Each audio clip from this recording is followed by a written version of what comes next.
Islam itu indah. Ada nih tayangan tentang naungan bagi orang yang suka bersedekah atau berbagi. Seperti apa? Ini dia tayangannya. Kayaknya ada yang dia sembunyikan. Pak, Motor Ahmad udah jelek nih. motornya masih bagus. Pakai aja dulu. Lebih baik uangnya buat amal. Di akhirat, semua orang akan bernaung di bawah sedekahnya. Tiap bulan dianterin ambil pensiun. Mat, antar Bapak ambil pensiun. Minta motor baru. Di sini nggak aja, Mat. dikasih. Assalamualaikum. Tadi siapa perempuan sama anak kecil yang di jembatan itu? Nanti kamu juga akan mengerti. Ini adalah tabungan bapakmu. Karena sedekahnya, anak-anak di sini jadi punya kesempatan belajar. Jangan lupa, di akhirat, semua orang akan bernaung di bawah sedekahnya.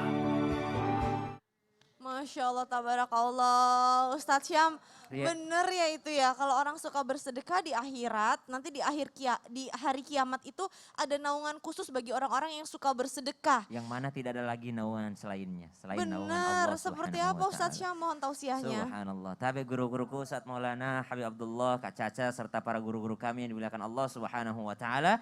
Jadi apa yang disampaikan dalam cuplikan tadi, subhanallah, sangat-sangat selaras dengan apa yang disampaikan oleh Rasulullah SAW. Bahwasanya sedekah itu akan menjadi naungan di mana hari itu tidak ada lagi naungan selainnya. Kecuali dengan kebaikan-kebaikan. Di antara lainnya juga sedekah, seluruh amalan kita itu akan saling membanggakan antara lain. Amal puasa ngomong kepada sholat, saya ini utama puasa gitu karena saya di bulan Ramadan. Kata sholat, saya lebih utama dong gini-gini. Kata sedekah, nggak ada yang lebih utama dibandingkan saya, subhanallah. Mereka saling membanggakan antara yang lain amalan-amalan kita, pahala-pahala kita.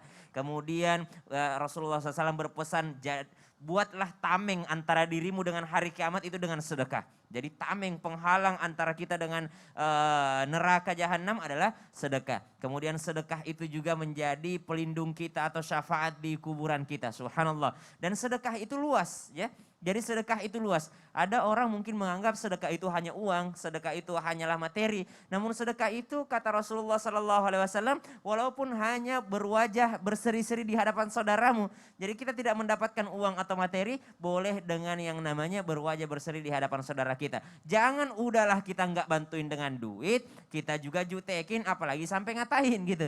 Jadi ada orang yang seperti itu, dimintai bantuan, dimintai pertolongan, bukannya malah memberi, justru malah jutekin orang.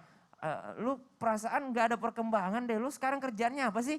Lu perasaan dari dulu minta-minta aja. Lihat dong teman-teman kita, apa lu yang malas apa ya? Ini menyakiti perasaan orang lain. Udah nggak ngasih, nggak berwajah berseri. Maka tadi guru kita Habib mengatakan bahwa pengalihan gitu sehingga orang tidak sakit hati. Karena Rasulullah SAW mengatakan bahwasanya kullu ma'rufin shadaqah, tabassumuka fi wajhi akhika shadaqah. Senyummu terhadap saudaramu, wajah saudaramu itu adalah sedekah, maka tersenyum. Nah, yang kedua pertanyaannya lagi adalah ketika ada kebaikan yang kita lakukan itu pasti ada orang yang tidak menyukainya. Jadi dalam Al-Quran disebutkan nih, Qul a'udzu birabbil falaq min syarri ma khalaq. Ya, kita berlindung kepada Allah Subhanahu wa taala dari segala keburukan yang Allah ciptakan. Artinya segala keburukan dari makhluknya Allah Subhanahu wa taala. Min syarri ma khalaq. Kenapa? Karena kadangkala orang tuh enggak niat buruk sama kita tapi jadi buruk sama kita.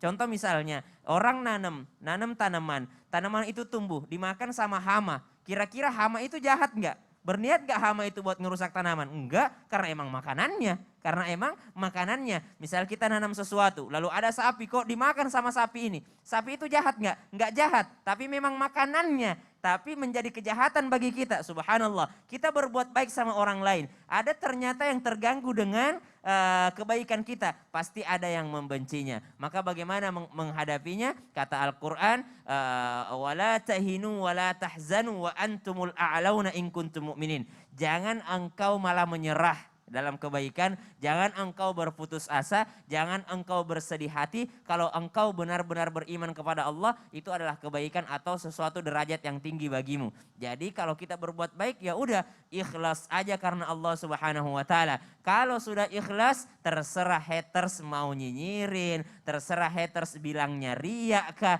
terserah haters mengatakan bahwa kita membuat tren yang buruk kah, tapi karena Allah Subhanahu wa taala. Namun Kebaikan itu disebut juga ma'ruf, Cah. Ya, apa tuh maksudnya? Ma'ruf itu arafah. Arafah itu sesuatu yang sudah dikenal pada tempat itu. Jangan misalnya di Indonesia belum tren misalnya bagi-bagi sesuatu yang tidak tren di tempat itu. Nah, Akhirnya itu. dinyinyir orang. Betul, gitu. karena kadang-kadang kalau kita melakukan kebaikan tapi tidak biasa caranya. Tidak biasa caranya. Caranya tidak biasa, suka ada yang nyinyir atau ada Betul. haters gitu kan. Kalau bisa itu agak Iya, dihindarkan. makanya disebut ma'ruf. Ma'ruf sesuatu yang dikenal di tempat Dikenal itu. sesuai dengan tempat tersebut. Jadi kita harus tahu adat dan adabnya. Benar. Masya Allah, tabarakallah. Nah, jazakallah khair Ustadz Syam. Dan buat jamaah Islam itu indah, abis ini insya Allah masih punya kesempatan nih buat nanya sama guru-guru kita. Siapa tahu dijawab sama Ustadz Maulana, sama Habib Abdullah atau sama Ustadz Syam. Makanya langsung komen di Instagram kita setelah yang satu ini insya Allah akan kita bacakan. Jangan kemana-mana, tetap di Islam itu indah. Jamaah! Iya. Oh jamaah! Iya. Alhamdulillah. Lillah.